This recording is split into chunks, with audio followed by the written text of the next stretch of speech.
سارے بموں کا ذخیرہ اسرائیلی مرچنٹ نیوی یعنی اسرائیل کے ایک تجارتی جہاز میں لوڈ کر دیا گیا ہے جو اس وقت مڈغاسکر کی ایک بندرگاہ سے چل پڑا ہے اور جسے ایک ہفتے کے بعد بھارت کی جنوبی تکون میں تریونڈرم کی بندرگاہ پر لنگر انداز ہونا ہے۔ وہاں سے یہ گولہ بارود ایک اسپیشل فوجی ٹرین کے ذریعے جموں کے آرمی ایمونیشن ڈپو میں لے جایا جائے گا۔ کمانڈر غازی نے نوٹ بک کھول کر ایک صفحہ پڑھتے ہوئے کہا، اسرائیل کے اس مرچنٹ نیوی شپ کا نام سینٹ جوزف ہے۔ یہ جہاز ہماری اطلاع کے مطابق آج صبح مڈغاسکر کی بندرگاہ سے روانہ ہو گیا ہے۔ اسے بھی بھارت کی بندرگاہ تریونڈرم پہنچنے میں ایک ہفتہ لگ جائے گا۔ بھارت کی حکومت جتنی جلدی ہو سکے یہ گولہ بارود کارگل فرنٹ پر پہنچانا چاہتی ہے۔ اسرائیلی بحری جہاز سینٹ جوزف اسرائیل کے تجارتی بیڑے کا سب سے بڑا اور سب سے تیز رفتار جہاز ہے۔ اس انکشاف کے بعد کمانڈر غازی نے نوٹ بک اپنی جیب میں ڈالی اور کمانڈر عمران سے کہا، یہ گولہ بارود کا بہت بڑا ذخیرہ ہے۔ اگر یہ ایمونیشن کارگل سیکٹر میں پہنچ گیا تو کارگل سیکٹر کی جنگ جیتنا ہمارے لیے تقریباً ناممکن ہو جائے گا، اس لیے کہ مجاہدین گولہ باری کے اتنے شدید دباؤ کو برداشت نہیں کر سکیں گے۔ اس گولہ بارود کے ذخیرے کا تریونڈرم کی بندرگاہ پر یا تریونڈرم سے جموں تک راستے میں کسی جگہ تباہ کیا جانا اشد ضروری ہے۔ یوں سمجھ لو کہ یہ کشمیری مجاہدین کی جو اس وقت کارگل سیکٹر پر لڑ رہے ہیں زندگی اور موت کا معاملہ ہے۔ کمانڈر عمران نے جبران کی طرف دیکھا اور پوچھا، جبران تمہارا اس سلسلے میں کیا مشورہ ہے؟ کمانڈر جبران بولا، میرے خیال میں جس وقت یہ گولہ بارود اسپیشل فوجی ٹرین پر لوڈ کر دیا جائے گا اور ٹرین جموں توی کی طرف روانہ ہو جائے گی تو اس کو تباہ کرنا بہت مشکل کام ہوگا اور اس میں ہمیں ناکامی بھی ہو سکتی ہے، کیونکہ اتنے اہم ایمونیشن کے ذخیرے والی فوجی ٹرین کی حفاظت کے لیے فوج اور انٹیلیجنس کی طرف سے زبردست انتظام کیا جائے گا۔ ساری ٹرین فوج سے بھری ہوئی ہوگی۔ 4 ڈبوں میں اگر ایمونیشن لدا ہوا ہوگا تو آگے پیچھے کے 6-7 ڈبوں میں اس کی حفاظت کے لیے پوری فوج بیٹھی ہوگی جس کے پاس ہر قسم کا آتشی اسلحہ ہوگا۔ راستے میں ہم کسی بھی جگہ کوئی پل بھی نہیں اڑا سکیں گے۔ قدرتی بات ہے کہ اس ٹرین کے سارے روٹ کو فوج نے اپنی نگرانی میں لے لیا ہوگا اور دریا کے پلوں پر تو خاص فوجی بٹالینیں تعینات کر دی جائیں گی جو دن رات پلوں کی حفاظت کریں گی۔ تو پھر تمہارا کیا خیال ہے؟ عمران نے سوال کیا۔ جبران بولا، میں سمجھتا ہوں کہ ہمیں اس وقت جہاز کو ڈبونے کی کوشش کرنی چاہیے جس وقت یہ تریونڈرم کی بندرگاہ پر لنگر انداز ہو۔ کمانڈو غازی نے کہا، مگر اس وقت بھی جہاز پر فوج کا زبردست پہرا ہوگا۔ ضرور ہوگا، جبران نے کہا، لیکن جس جہاز پر ایمونیشن لدا ہوا ہے وہ فوجی جہاز نہیں ہے، ایک تجارتی جہاز ہے۔ فوج کا پہرا بندرگاہ پر ہوگا، مگر ہم سمندر کے نیچے سے جہاز تک پہنچنے کی کوشش کریں گے۔ کمانڈو عمران سمجھ گیا تھا کہ جبران کا اشارہ کس طرف ہے۔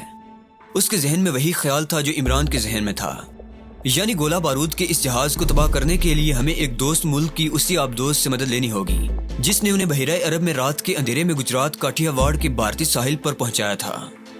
اس خیال نے کمانڈو عمران کے ذہن میں امید کی ایک کرن روشن کر دی۔ اس مشن میں دوست ملک کی آبدوز ان کی بڑی مدد کر سکتی تھی۔ کمانڈو غازی کو اس آبدوز کا علم نہیں تھا اور کمانڈو عمران اسے بتانا بھی نہیں چاہتا تھا۔ یہ ایک ایسا سربستہ راز تھا جو صرف دوست ملک اور اس کی خفیہ آبدوز کے عملے اور عمران اور جبران تک ہی محدود تھا۔ کمانڈو غازی کہنے لگا، سمندر کے ذریعے جہاز تک پہنچنا اتنا آسان نہیں ہوگا۔ جہاز کی حفاظت کے واسطے نہ صرف یہ کہ تریونڈرم کی اس گودی پر کسی سویلین کو جانے کی اجازت نہیں ہوگی جہاں جہاز لنگر انداز ہوگا، بلکہ جہاز کے 3 جانب سمندر کو انڈین نیوی کے تباہ کن سٹیمروں نے گھیرے میں لے رکھا ہوگا۔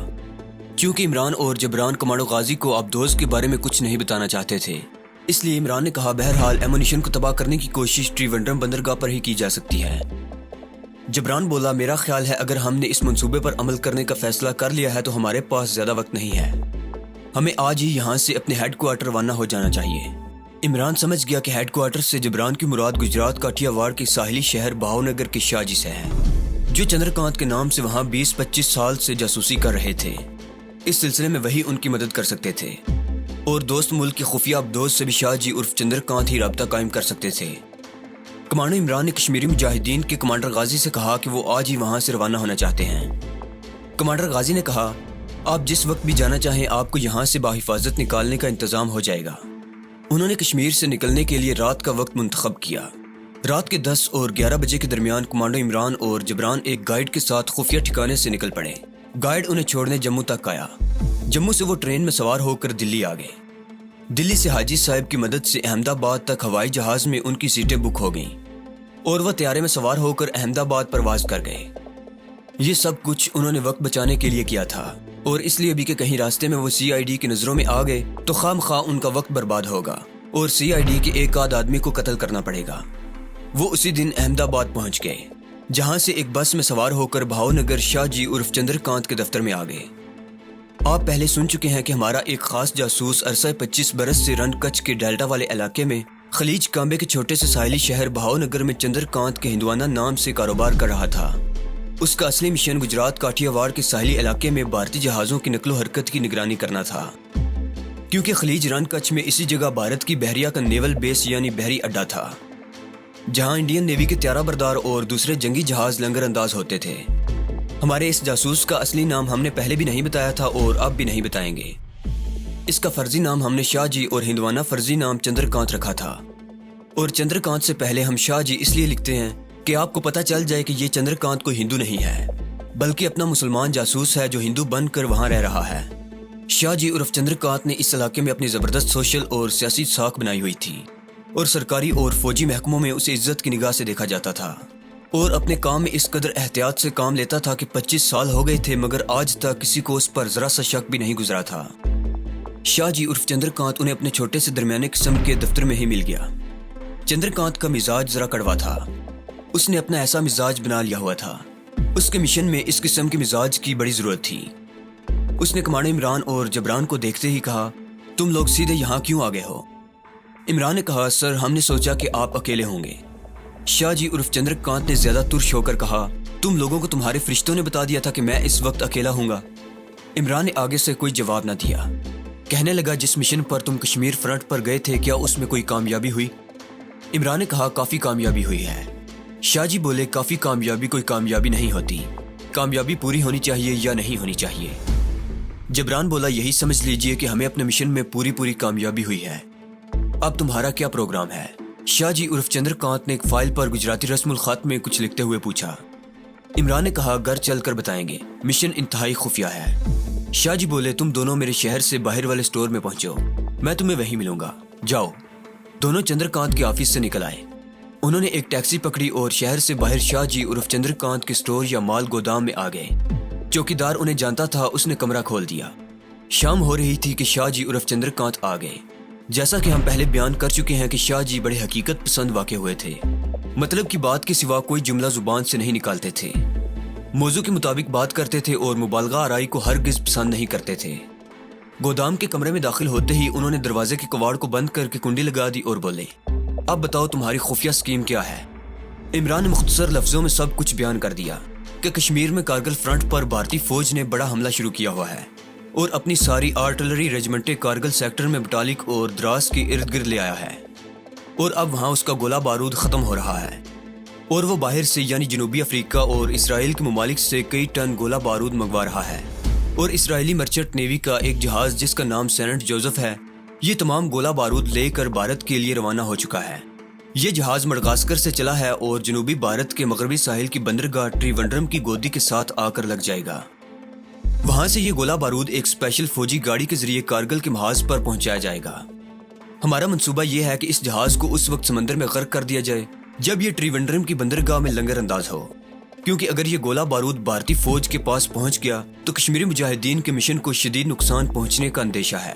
شاہ جی نے پوچھا، جہاز کو ڈبونے کی بجائے تم گولہ بارود والی ٹرین کو کیوں نہیں اڑا دیتے؟ کمانڈر جبران نے کہا، ٹرین کو اڑانا مشکل نظر آتا ہے۔ اس کی وجہ یہ ہے کہ ٹرین پر پوری فوجی بٹالینیں سوار ہوں گی اور حفاظتی انتظامات بہت سخت ہوں گے۔